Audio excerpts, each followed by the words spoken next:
ya madini iliyoingiwa na wenzetu wa Chama cha Mapinduzi imekuwa ni mikataba ya siri ambayo haionyeshi Tanzania inapata nini katika hiyo mikataba. Kwa hiyo nikiwa rais, hatua ya kwanza ambayo nakwenda kuisimamia ni kwenda kupitia upya mikataba ambayo haionyeshi Watanzania katika sekta ya madini tunapata kitu gani.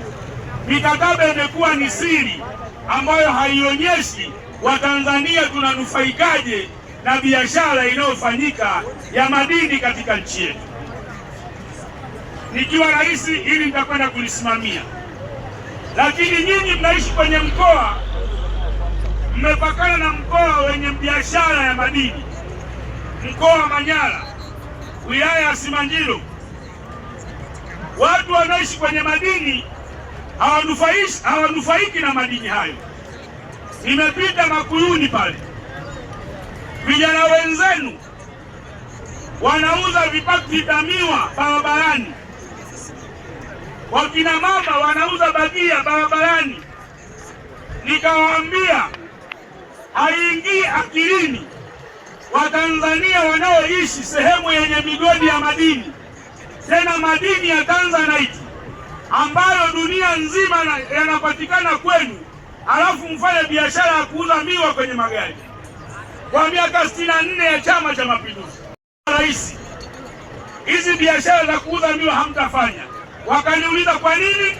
Nikawaambia tunajenga kiwanda cha kuongeza thamani ya madini kwenye mji wenu ili wote mfanye kazi ya kwenda kutakata madini. Haiwezekani mnaishi kwenye migodi halafu mnauza miwa shilingi 1000. Hakuna biashara namna hiyo sehemu ambayo ina sekta ya madini. Kwa hiyo serikali iliyoko madarakani imeshindwa kutumia rasilimali zilizopo kuwafanya nyinyi muwe wafanyabiashara wenye heshima katika taifa letu.